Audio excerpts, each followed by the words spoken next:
JC কলেজে পড়ুয়ারা জেলা শাসক কার্যালয়ের সামনে করল বিক্ষোভ প্রদর্শন। শিলচর জেসি কলেজে পড়ুয়াদের জেসি কলেজে স্নাতক স্তরে ভর্তির ব্যবস্থা করে দেওয়ার দাবিতে আজ শিলচরে কাছাড়ে জেলা শাসক কার্যালয়ের সামনেই তারা বিক্ষোভ প্রদর্শন করেন।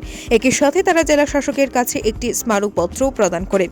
বিক্ষোভ চলাকালীন নানা স্লোগানে দিতে থাকেন তারা। তাদের দাবি, আজ যেহেতু ভর্তির শেষ দিন, অতএব আজই তাদের সমস্যার সমাধান করে দিতে হবে।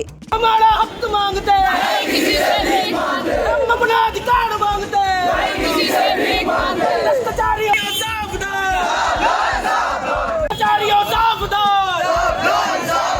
কলেজের স্টুডেন্ট ডিসি কলেজ থেকে আমরা এইচএস পাসটা করেছি। আর ডিসি কলেজের স্টুডেন্ট হয়ে আমরা চাচ্ছি যে ডিসি কলেজের যাতে অ্যাডমিশনটা আমাদের দেওয়া হোক। আর ব্লেকে অনেক অ্যাডমিশন হচ্ছে, বাইরের স্টুডেন্ট আর কি বেশি সাপোর্ট করা হচ্ছে। আমরা ডিসি কলেজের প্রায় 80 স্টুডেন্ট ওরা চান্স পাচ্ছে। তো ওইটাই আমাদের ডিমান্ড যে আমরা যাতে ডিসি কলেজেই চান্স পাই, আমাদের জন্য যাতে সিট বাড়ানো হোক প্রত্যেক ডিপার্টমেন্টের জন্য। এখন কি করবো, তো আমাদের তো অ্যাডমিশনের ডেট আজকে লাস্ট ডেট। তো আমরা কি করবো, আজকের মধ্যেই যা ডিসিশন দেওয়ার আমাদেরকে দেওয়া হোক, যাতে আজকের মধ্যে আমরা অ্যাডমিশনটা নিতে পারি। না, আজকের মধ্যে ডিসিশন না দিলে তো আমাদের কি হবে, আমাদের নিয়ে তো এটা ফিউচার টিমেনে খেলা হচ্ছে, আর তো কিছু নেই।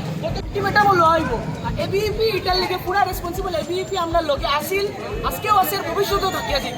এবিপির তরফ থেকে এবারও আজ সপ্তাহের মধ্যে এবারও মেমোরেন্ডাম তো হইব। আর তখন আমরা প্রোটেস্ট, এটা ডেমোক্রেটিক রাইটে ওয়েতে আমরা প্রোটেস্ট করছি। আমরা প্রোটেস্ট শেষ হয়েছে, আজকে আমরা কয়েকজনে মিলে আমরা মেমোরেন্ডাম দিব এবিপির তরফ থেকে। আর যখন আমরা মেমোরেন্ডামের প্রপার রেজাল্ট হইব সবাই জানাইতে হইব। আমি সবার কাছে ধন্যবাদ জানাইতে চাই যে তোমরা নিজের অ্যাওয়ারনেস দেখাইয়া